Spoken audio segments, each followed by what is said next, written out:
Thank you, everybody, for coming back. I hope your coffee cups are duly charged. My name is Peter Bartlett. I have a rather grandiose title of Nottinghamshire Healthcare NHS Trust Professor of Mental Health Law. Yeah, it's been my reaction. Most of my work recently has been on CRPD-related stuff and a certain amount on mental health law reform. I'm going to start out with a shameless plug. And the shameless plug is that we're setting up at a number of institutions in the UK a network on what we're calling mental diversity law. If you're interested in that, please send me an email, peter.bartlett@nottingham.ac.uk. We're having a conference 23rd to 24th of June with a pre-conference for early career researchers and postgrads on the 22nd. At least 20% of the people attending that conference will be people with lived experience, and at least half the plenary speakers will be people with lived experience. We're targeting the conference at the UK and Ireland, but anybody else obviously who wants to pitch up is most welcome. Why do I raise that? Well, partly I admit because I'd love it if you all pitched up. Partly I do want to gently make the point that I really am a believer in the involvement of people with lived experience in the projects of academia and research. And I'm making that point because I'm hoping that this will be a slightly different session than the ones I often find myself giving on this sort of topic. Often when I find myself giving subjects on this, it's to a very mixed discipline, mixed politics group, where frankly I, and I suspect all the rest of us, have a really good cheerleader speech about why getting people with lived experience involved really does matter. And I will, believe me, be continuing to give that speech. I trust in this group that's not necessary. And I think we want to view that as an opportunity because I think that means what we can do is talk in ways we might not talk to people outside about what the real problems, the real challenges, and some of the real issues are about that. You'll notice this is being recorded. It's recorded for training purposes. We are assured that it won't be published beyond that until we've all had a chance to look at it. That said, we all, I think, probably meant the speakers. If you don't want your question used in the final tape, give us a shout, okay? With that in mind, let me just ask the rest of the panel, first of all, to introduce themselves and to give us a bit of a sense of what you see the challenges and possibilities of working with service users, people with lived experience. Are those the same thing? Because I've bounced back and forth with those. What those possibilities are. Should we start at the far end? So good morning, everyone. My name is Paula Pinto. I come from Portugal. I'm a sociologist. I work at the School for Social and Political Sciences of the University of Lisbon. And I've been doing work on disability forever in my professional life, although in different capacities, because I've been in academia only for about 12 years now. And before I was working for an NGO in the area, working in disability issues as well. And during my PhD, I was fortunate enough to get involved with a large worldwide project on monitoring the Convention on the Rights of People with Disabilities.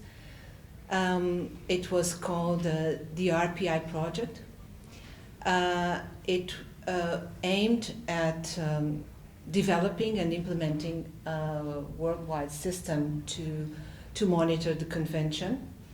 And the project started when there was not a convention yet.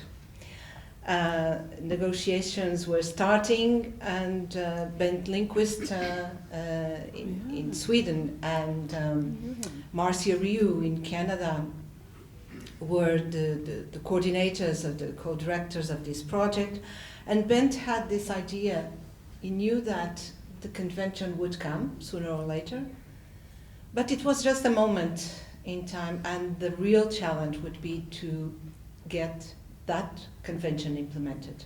And he thought that to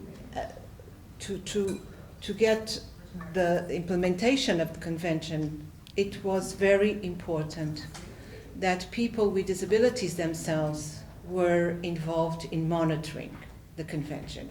He was totally aware and convinced that the power in the hands of people with disabilities all over the world to monitor the implementation of the convention would be the most important drive to implementation of the convention. And so the whole idea of this project was to develop the tools and the system to do that monitoring in ways that were accessible and free for use by any organization and DPO in any part of the world. And I joined, the project started I think in 2001, 2002, I joined in 2003, so I participated at all stages of the project. And much of what I learned about participatory research comes from that experience, which was tremendously rich, and I learned really, really a lot, but with lots of challenges as well. Maybe I'll leave that to the next round to not take much time now. Thank you very much, Paula. My name is Angharad Beckett, and I am the Joint Director of the Centre for Disability Studies at the University of Leeds in the UK. And I suppose I'm going to tell a little bit of a story briefly, that as a centre we began in 1990, and at that point we were the Disability Research Unit for the British Council of Organisations of Disabled People, which was a large umbrella organisation, very sadly now defunct, of organisations that were run by disabled people for disabled people. And what they were looking for from the University of Leeds at that time were academic researchers who were willing to put their skills to the use of disability politics. There was a need at that time to fight for the first piece of major anti-discrimination legislation in the UK. We'd had 12 or 13 attempts to put this through Parliament unsuccessfully. And what was felt to be lacking was the systematic evidencing of discrimination and disadvantage experienced by disabled people in the UK. And so the British Council of Disabled People approached the university and said, do you have a researcher who might be able to help us make the case for this important piece of legislation in the UK? And they said, yes, we do. And some people may have heard of the work of Professor Colin Barnes. Okay, but then he was fresh from his PhD, and he was employed to gather that evidence. Now, Colin is himself a disabled person, so he inhabits that role of academic activist / activist academic. So he was keen to take on that role.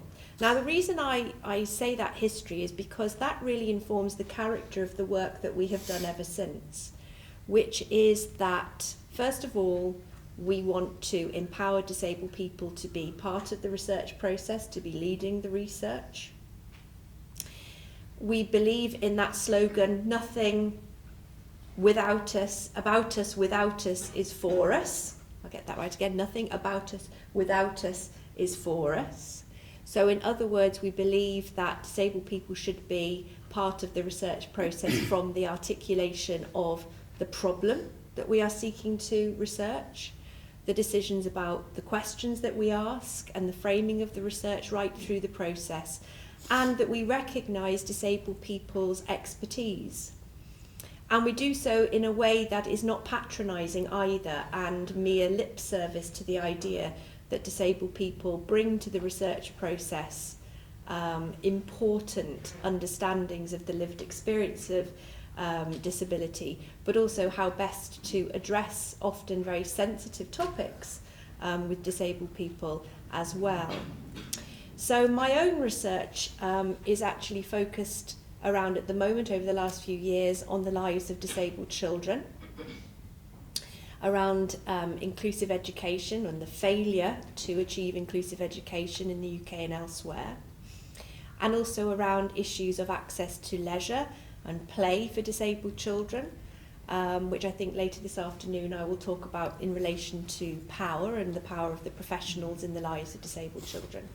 So the challenge, I think, is making real the on-paper articulations of what participatory and emancipatory research really mean. There are many and myriad challenges to achieving that in meaningful ways.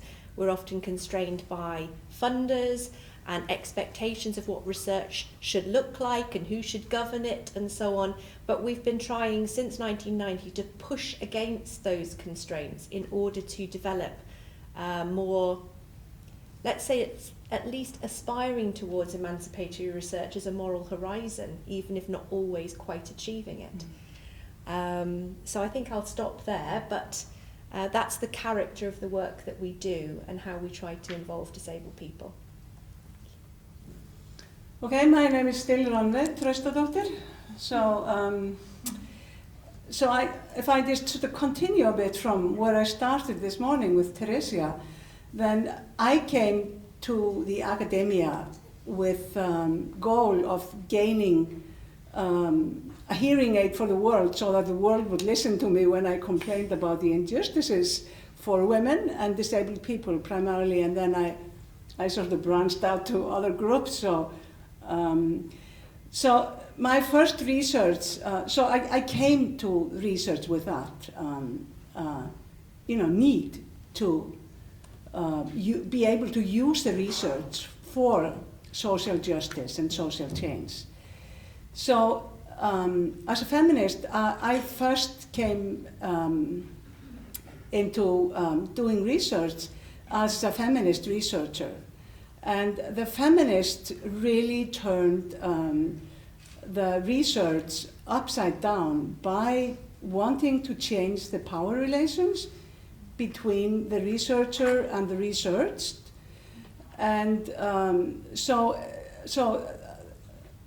and that research should be for women, and that research should be used a lot for what we called in the old days, you remember I'm very old, we called excavation.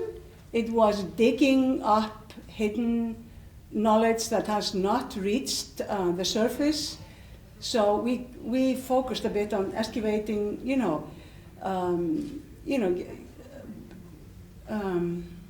having the voices heard that had not been heard before.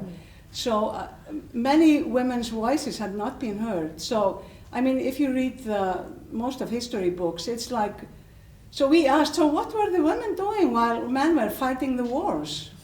So we tried to dig that out. So that is really my approach very strongly to research. So when I got engaged with researchers in my PhD studies at Syracuse University who had the same approach, they were not feminists, but they wanted to do research that was, excavation also. Like, they were the first to talk to people with intellectual disabilities who had come out of the institution. They went into the institutions and did observations with the people who lived there, and they really explained through their research what the situation was and made it possible for people with intellectual disabilities to tell their stories and be heard. So my PhD advisor, Stephen Taylor, he said to me, so if it's not going to make a difference in anyone's lives, why do it? And so I would try to write really scholarly things, and he said, can you say this in a way that's understandable? So I am very, my training is very much doing research with people, doing research that will be helpful in making, implementing social justice and create social change. So I have always done research that's mostly collaborative. There are a lot of challenges and opportunities in doing that, so we will maybe come to that later. But I have found all kinds of ways, especially life histories and stuff like that, that really where the people can be co-authors of the research. And I've done that also with other groups, life histories. And it's one of the challenges is that I co-edited the book on families, on lesbians and gay men in Iceland. And we asked the people to write chapters, and it's very hard to gain any research, any recognition at the university for something that someone who's not a scholar writes about, the first child in Iceland that was home inseminated with a lesbian couple. But my sort of basic approach is very much in line with what they're describing. Do you? I'm not sure how you follow that. I think I'll have some more specific things to bring into the picture later, but can I ask, all of you have a bit given your cheerleading speech. Okay. Fair enough. But I wonder if you'd like to talk a little more about the challenges. Yes. Mm-hmm. This Okay, is a sure. space where we can actually have that conversation, and we're all going to meet that.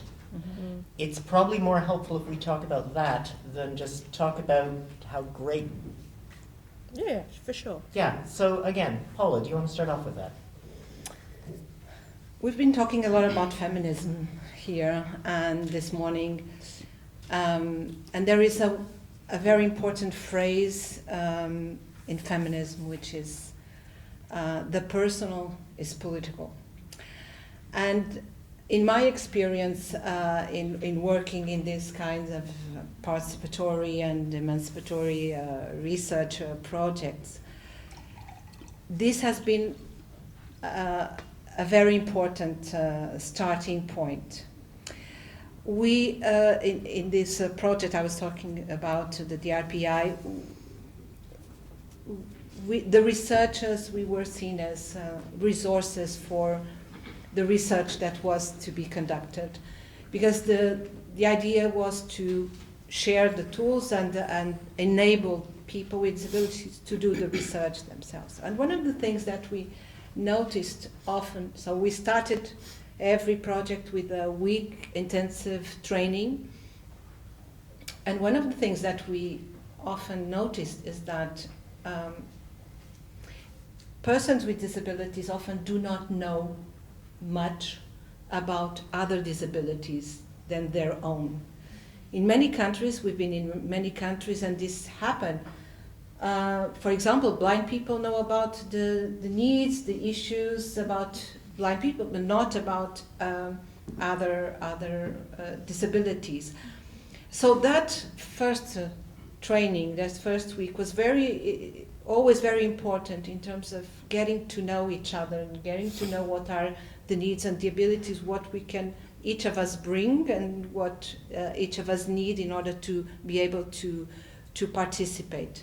And that, I think, it was an interesting and very important experience, also to understand that whatever are my experiences, what I have been through, it's not due to my disability, it's actually due to political, social, economic structures that oppress me. And so that's why I was using that phrase from the feminist movement.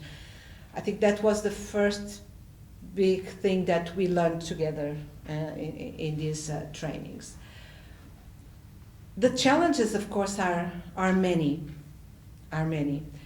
and when I went back to my country and started my work as an academic, Portugal has not a very developed disability studies field yet. So people were not understanding that work, what I was doing, what was that. That was looked at as something very minor. I remember that once I applied to a position and my CV was strong, I had many publications and so on, but someone said, yeah, but it's so specific.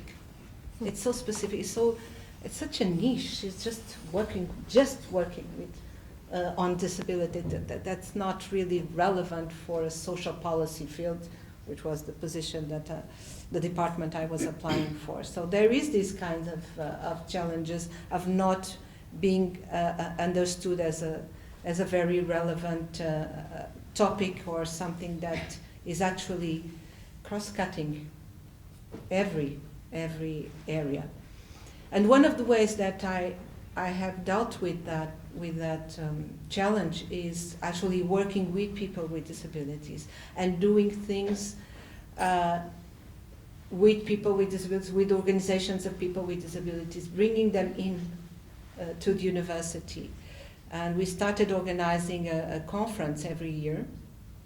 I was lucky enough to be able to organize a free conference, so not to be required to charge a fee. And so in the first year we had 60, 70 people coming. Next year 100 something. Following year 200 something. And that was surprising for my colleagues. I could see that, wow, is there so many people interested in this topic? So it's not that small issue there. That is really something that was important in order to show the visibility, the relevance of the field. So being one of the first scholars in the country, in Portugal, doing this kind of research and trying to work with the disability organization, another challenge that I faced was with the disability organizations, because also might be a specificity of my country, but the disability movement is not particularly strong there. And so seeing someone that they recognize authority due to the knowledge of being a position in university and so on, it was very easy for them to say, okay, you represent us. I worked with disability organizations across the country to prepare the parallel report for Portugal for the CRPD. And then came the moment to present that report to the CRPD committee. And we didn't have much money, but there was money to send one person. And they said, yeah, you go. You know, you can represent it. And I said, no, I'm not going. I'm not the person that should be going. I mean, I'm here to support you in this work and work together with you, but it's someone from the movement that should be going to Geneva and present the report. And it was not easy to find that person, but in the end it was possible, and someone from a disability organization went and represented all the organizations that have worked together to prepare that report and so on. So I find that another important challenge. And the other one is time. I mean, I don't know about other countries, but again, in my country, we have an enormous load of teaching, you know. We are required to have publications, to have money for research, and so on and so on. And to build this kind of work, to develop this kind of work, it takes time. You know, it takes more time, and it's time that is not valued the same in terms of our academic careers strictly speaking. For me, it doesn't make any sense to do any other kind of work. But it's challenging, and it means that I have to sit in meetings that are not in regular hours, or that are on weekends, or that I travel many kilometers in the country to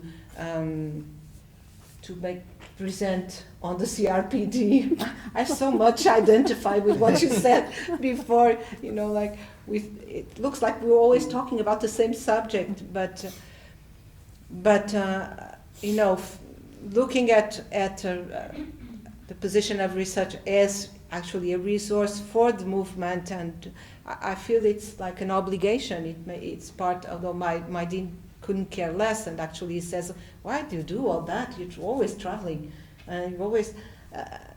Sometimes it's even looked at as something that I should not be doing as a proper academic, right?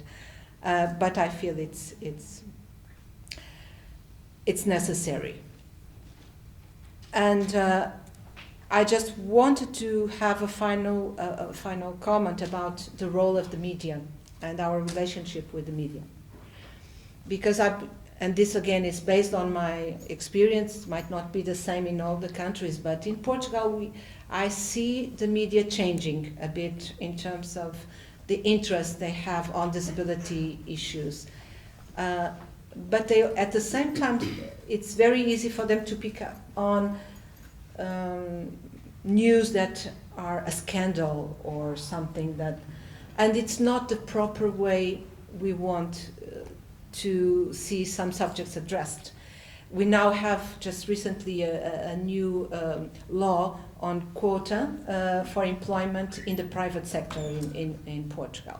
And of course there is a possibility that people with certain less important and temporary disabilities can take advantage of that law to also access employment. And all of a sudden, the media is only speaking about that and not seeing the value of the law, not just for people with disabilities, but for the companies, the business sector, that actually have been losing a lot by not employing people with disabilities, and now they'll be forced to do it somehow because of the law, and they can take advantage of that and become better places to work, and so the relationship with the media, they can be allies, but we have also to be careful. There is a challenge also in using the media or working with the media and making sure that they listen to the right people and they write it in the right way and not twist the message and make it seem something different than what we said. So these are just some of the challenges. I think I could speak forever. Challenges are all over, but I pass it to you. Pass the baton to me. Yeah. Thank you, Paula. Well, I could have just echoed much of what you've said, but I'm just going to pick on 3 areas, actually, of which there are many more that we could discuss. The first one is with regard to the challenge of acquiring funding to do the kind of research that we perhaps in this room would like to do and like to see more of. So it's wonderful that there is funding out there, but there is not enough. And I think there are barriers to research in particular that is more action-based research, where we actually want to try to effect change in certain ways. Fortunately, things are changing, and this perhaps varies from country to country. So I'm really talking now from the British experience, which is that it is still quite difficult to persuade our major research councils, for example, to do 2 things. One, to fund adequately to make sure that research is inclusive and participatory. Put very bluntly, it costs more to engage properly in the type of research that we've been discussing. And I find that, having sat on the grant assessment panel for our research council, but also having been on the other side applying, I still think we have work to do to educate the research community of the importance of properly inclusive research, let's term it that for now, but also that it requires adequate funding to enable it to happen. I've also been involved in European funding where there have been, it may seem very small and insignificant, but where everybody has to pay out huge amounts of money to participate in networks and then reclaim, for example. Now, this may seem like a little thing, but it's actually enormous and became a very significant barrier to the involvement of disabled people, many of whom are living either with very low incomes or in poverty by any measure that we would look at.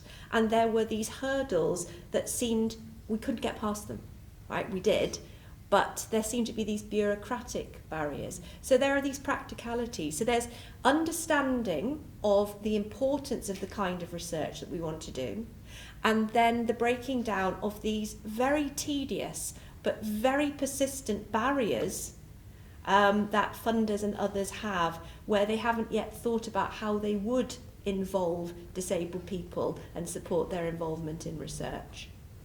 So that's one thing I wanted to talk about. The second thing is about working with disabled people as your co-researchers. So I think that Paula was really talking here about the fact that in order to involve disabled people in research, it's very important that they have encountered disability politics themselves, that they've started to do that work that's very important when you engage with disability politics about dealing with that internalized ableism, that internalized oppression that might be leading to them, for example, to say, well, you speak on my behalf, right? So when I work with disabled children, for example, one of the things that I think is very important when we begin, if they're going to be my co-researchers, and I want them to be, is that we do work on self-advocacy to begin with, understanding ourselves as rights-bearing citizens. And then that disabled people, be they children or adults, have a very good understanding of the research process, of every stage of it. What does it really mean to do this magical thing called analysis, where we take people's words and we do something to them, right? But if we're going to involve people meaningfully and not tokenistically in our research, I think we also need to be doing much more work around training and upskilling disabled people across the life course, who at whatever age we're working with, so that their participation with us is properly meaningful and not tokenistic. And one of the things I would say is where we see not very good examples of inclusion would be where it's tokenistic. Okay, and there are many such examples. And finally, I want to build a little bit on what Paula was saying about the challenge of doing the kind of research that I think we're all committed to here and in the room, which is the research that actually makes a difference, a positive difference in the lives of disabled people. And I'm just going to talk now very personally about the challenge I face when I want to do research that is articulated in a particular way, that is accessible, and I don't mean in a patronizing sense. I do not think it's impossible to use complex terms and ideas with disabled people, which is something I do hear people say and I find really offensive actually, but nevertheless takes time and effort on our part to think, how do we explain a concept like discourse and its power in order that people can engage meaningfully with us about these terms. But I have this struggle. So we get assessed as academics on the quality of our research. And there is a very real sense where some of my most impenetrable work is that which is considered most excellent in academic world. And I find myself, do I have to go and write a few very impenetrable things in order to justify myself as an academic? And while I write that, I think I have in the back of my mind, as I often do, Professor Colin Barnes saying, Angharad, do not become an academic lovey, that was his expression, who writes mostly for themselves and other academics in a monumentally self-indulgent manner, right? Okay, and those of you who know Colin would know that there might be some banging of the table at this point, right? And I hear him and I think, oh, where am I heading here? But it's a balance, it's a difficult path to tread when you are trying to do the work that we think should be considered as important, as valuable, as academic, right? And yet is not always judged as being within academia. And for those of you who are beginning your careers in disability studies, you will have to navigate that and find the way through it. And it's not always easy. So I'm going to leave that there, but those are just a few of the things that I think we might talk more about. Thank you. I really share a lot of these experience and viewpoints, so I'm not going to repeat those. But I'm going to talk about some of the real challenges in working with the disability movement. So I came back to Iceland in '92 with my doctoral degree, and I wanted to work with disabled people on research. They weren't interested. I mean, there were 2 leaders in the disability movement who thought that this would be, yeah, good idea. But mostly the disabled people, some of them even thought that disability studies was a new way of sort of giving them diagnosis and control, you know, control them. So I really, and the other challenge I had was that I had, much of my research had been with people with intellectual disabilities, and there were people in the disability movement who were really prejudiced against them, people, especially men, who had physical impairments. They did not want to be associated with people with intellectual disabilities. So it took me years of hard work to earn the status in their mind that I was worth working with, and I was not just focusing on intellectual disability. So you know, it's just a misunderstanding to think that everyone in the disability movement will take you with open arms. No, they are suspicious, and especially in those days they were suspicious because most of the research that had focused on disability had focused on disability as an abnormality, as you know, something were wrong with a person, a fault that needed to be cured or treated. And lives of disabled people were portrayed very much as a personal tragedy. And people were not interested in, you know, participating in research that had previously, and most of the research at the time in the early 90s, had really legitimized and recreated the, you know, discrimination and, you know, negative views of disabled people as pathetic, you know, whatever.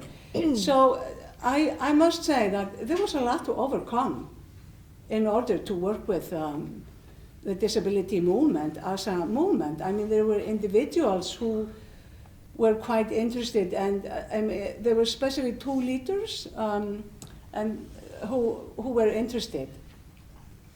But with persistence and patience, I managed to gain more trust, and it takes a lot of work, like Paula said, outside the academic world. If you are going to work with the activist, with a movement, you have to, you know, do things that are not academic things.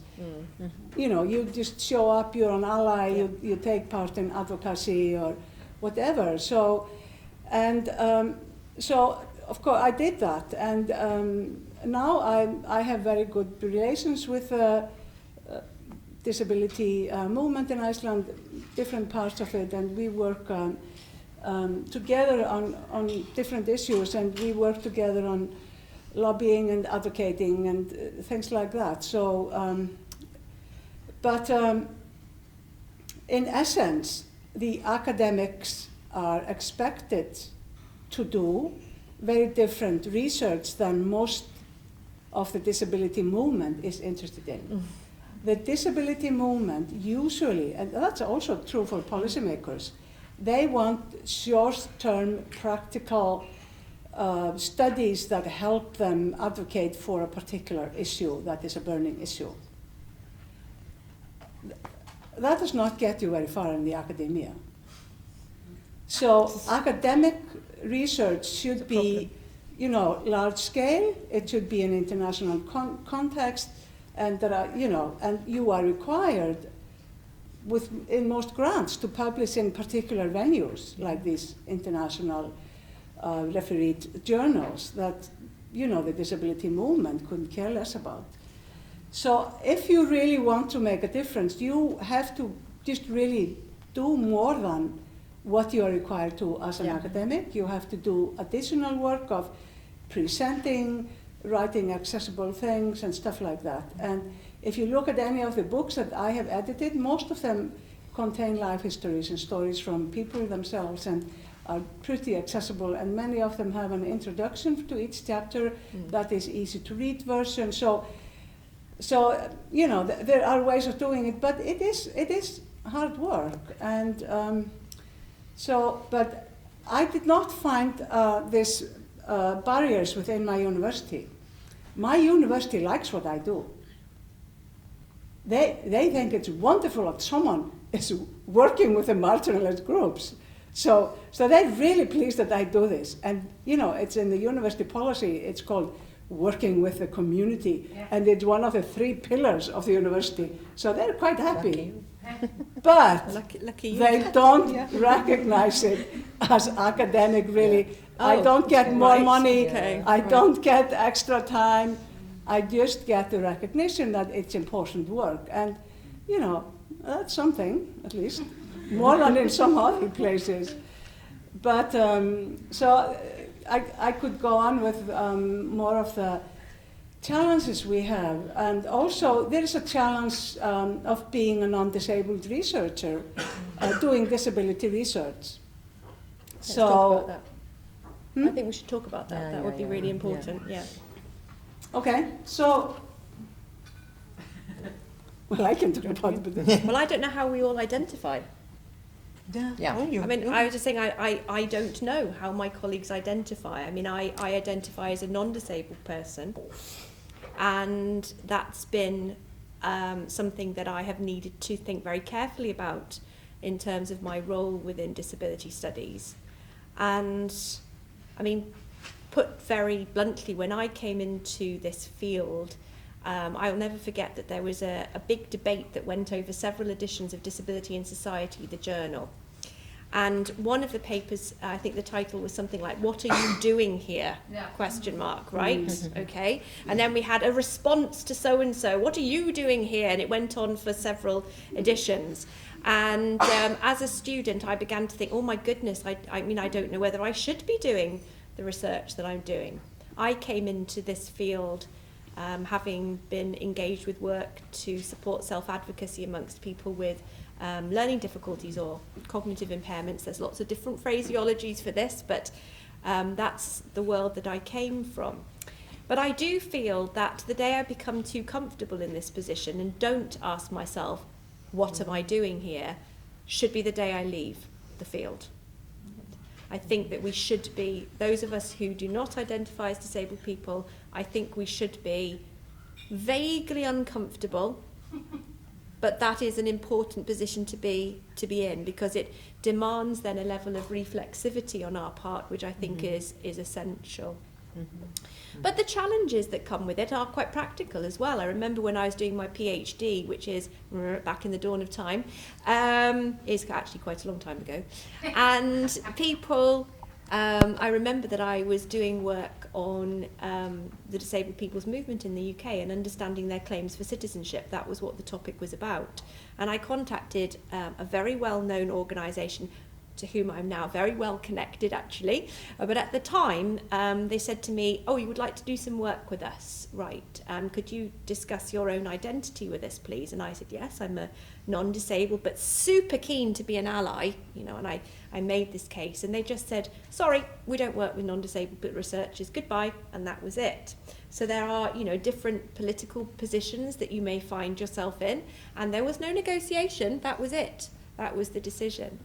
Now, I think we have come on since then in terms of disability politics, in the terms of now I find that people recognise my efforts to be an ally. I personally see allyship as a practice rather than an identity.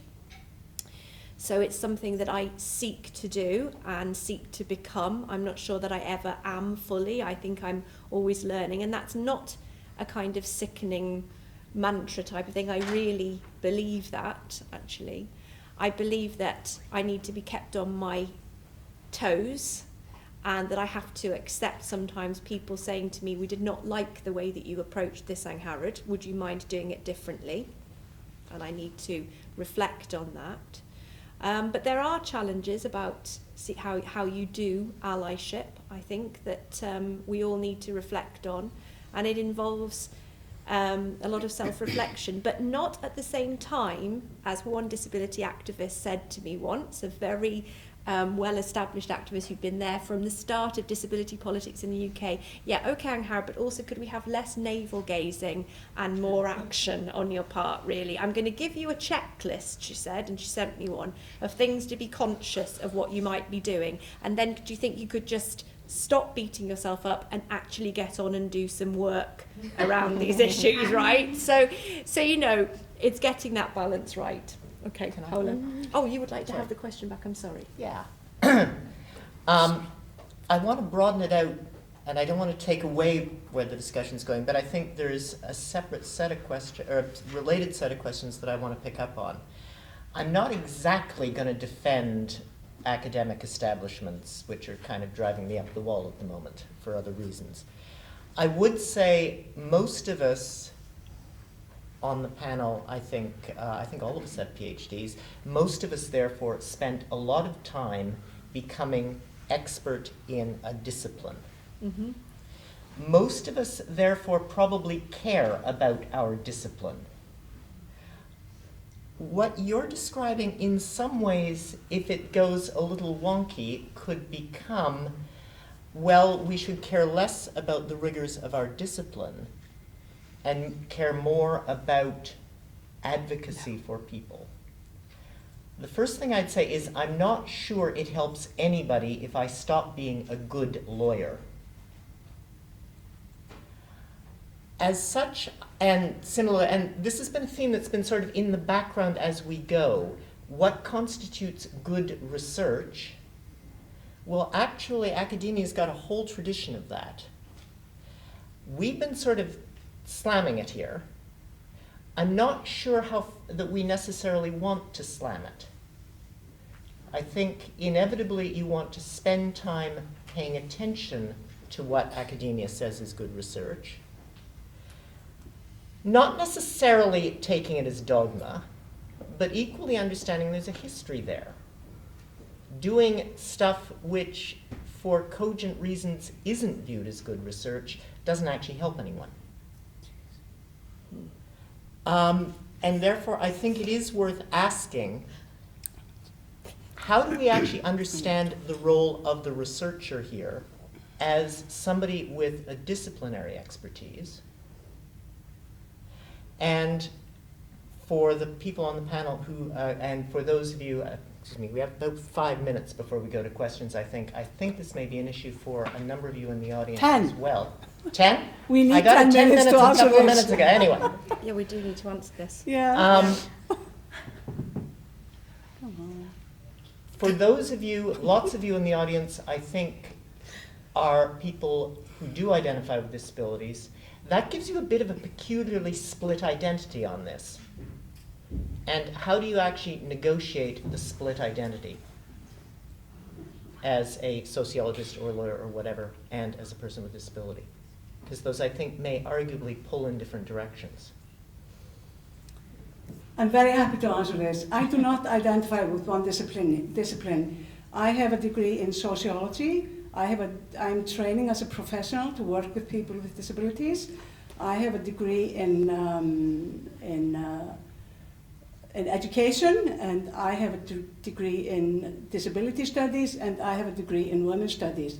So I'm not married to any discipline, really. I'm interdisciplinary.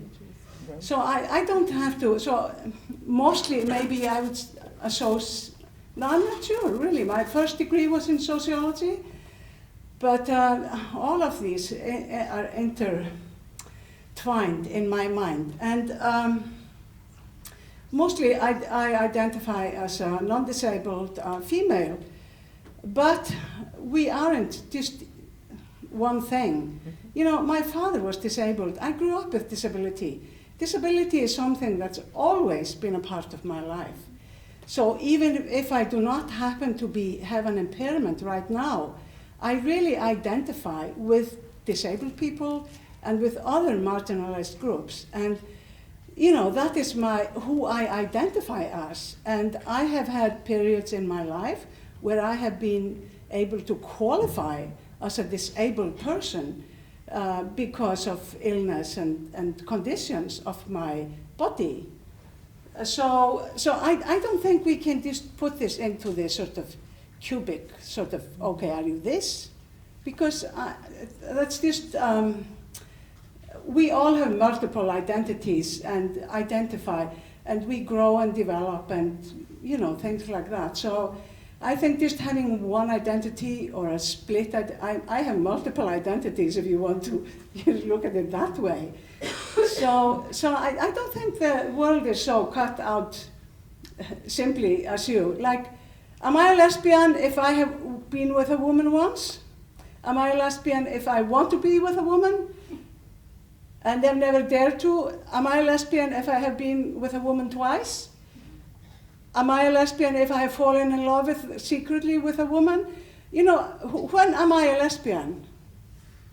Like, who? So it's just like, I mean, this is how we are as human beings, complex and interdisciplinary, whether we know it or not, that's who we are.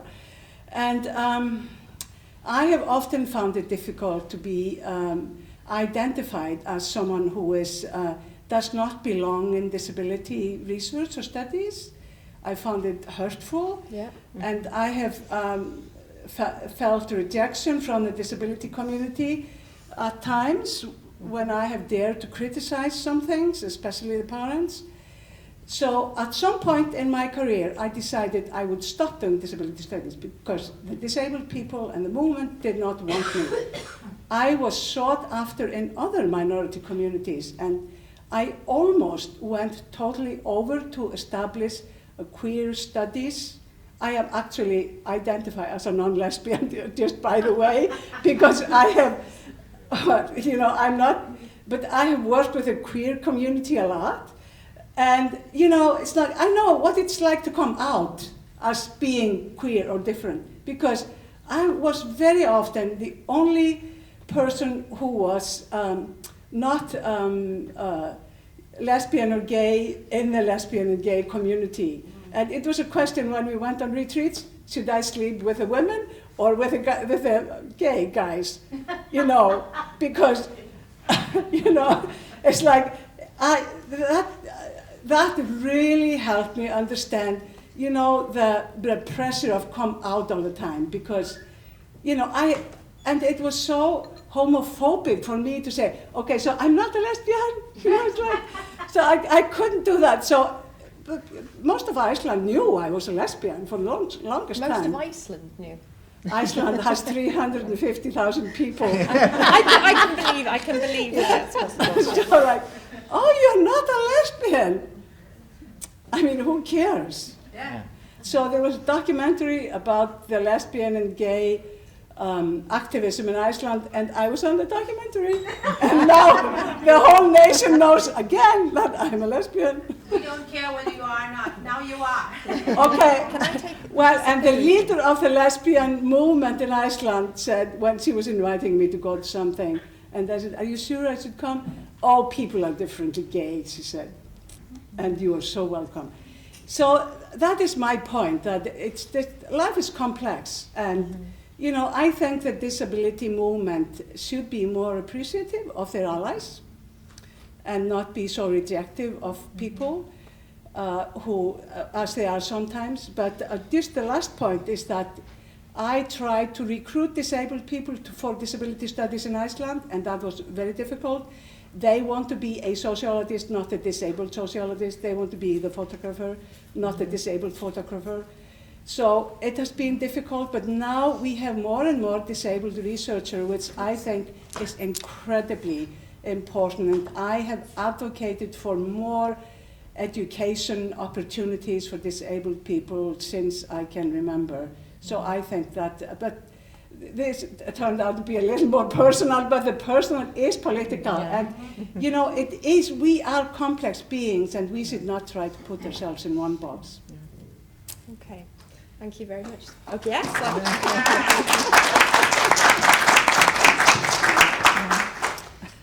I am going to, if I may, address the question, or seek to address the question about, quality research and contribution to discipline. Okay, so I am a sociologist, and a very committed one. I'm not quite sure what it means to commit sociology, but anyway, so whatever that means, I'm sure I commit it regularly. I think you may have slightly misunderstood what I was saying earlier, so let me just clarify a little bit. So I think there is a tension that some of us encounter within academia, that within our disciplinary fields, research which should be viewed as quality is not always so. Now that's what I meant, okay? Now that doesn't mean that we have in fact diluted the quality, but rather that there is a persistent ivory tower notion of what research should look like, how it should be articulated, which is not always conducive to it actually being useful. But there is a part of me that also says that it may be absolutely fine. I mean, I haven't got a problem with people doing research on very esoteric topics related to something to do with the body or society or whatever. But I would challenge my colleagues, is that disability studies that kind of work is being conducted in, okay? Because I think that disability studies from its origins, and I hope that it maintains this, is about academics who do have skills, and I think we should be, when I say I think we should be appreciated, I find that very uncomfortable to say. I think that there are different types of expertise, and if we're working in transdisciplinary ways, then the lived experience of a disabled person is as important as my skills in knowing about, let's say, research methods, different theoretical frameworks that might shed important light on an experience and allow somebody to understand that that is part of a social process, that social process can be unsettled in certain ways, and thus we can, and so on. So yes, I hope that my expertise will be a resource in certain ways, right? So what I'm saying is not that I want to dilute or somehow, I want actually to make sure that sociological ideas, methodologies, concepts, frameworks can be put to good use within that kind of transdisciplinary research. The problem is that there are still frameworks. You work in the UK, you know the Research Excellence Framework, where we're all graded and judged and so on.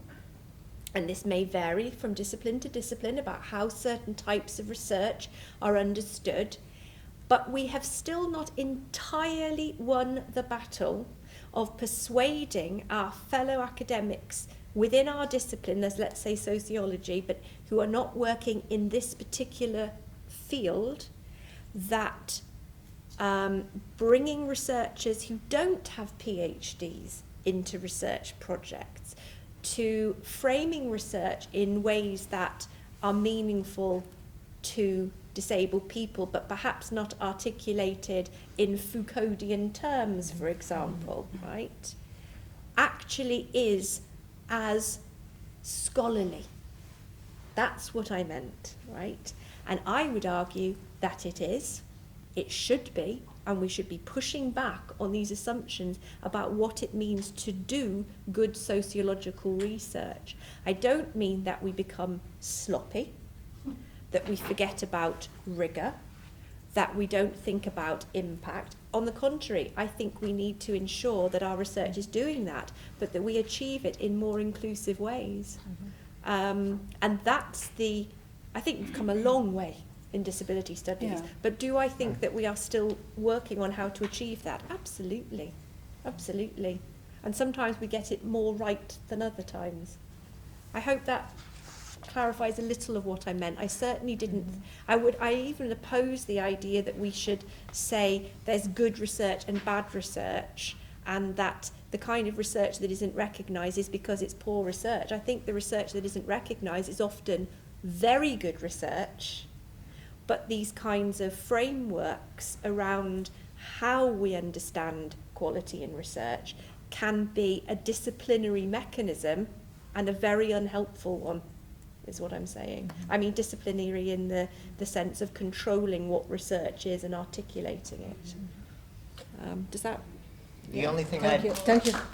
The only thing. The only thing I'd add to that is the flip side. I've read a good deal of brilliant academic research, according to our colleagues and according to the standards, which is actually kind of shite. Yeah. Well, I totally agree. Funny that. well, I think a lot has been said, and I totally agree with what you said before. I just wanted to add another layer, because I think that what we're talking about here is also about our own positionality in research and how we bring that, and we are complex beings, as Rannveig said, but we have some training that has to be useful in the context of research. And I just wanted to also reflect upon the experience of being a researcher from the global north doing research in the global south, which also brings its own challenges around many of the things that we've been talking about here. Many of the concepts of the theories in disability studies emerged in the Western global North, and how do they apply in the context of the global South? And some of the concepts have different meanings, and how can we work within a project that is global project and use the same coding scheme for interviews that are conducted in the Philippines or in Kenya and in Canada or Portugal. So that also raises a lot of issues, and there is not a definite answer to all these issues and challenges, but the way out that I've been finding is always dialogue. I mean, I think that the challenges, the problems, the what seems contradictory, it can never be solved well if it's just solved from one side. It has to be created a dialogue where everybody sits around the table and tries to understand and to make sense of what data we are collecting, of what findings we are getting, and so on. So I believe in those dialogues to solve all those challenges and contradictions and problems that arise, whether we were working, in Lisbon, in Galway, in Leeds, or in Cameroon, and I think that's how we can find ways of developing research that, as we all said, we are committed to, the kind of research that helps to create positive change. Mm-hmm. There is so much more to add to so much of that.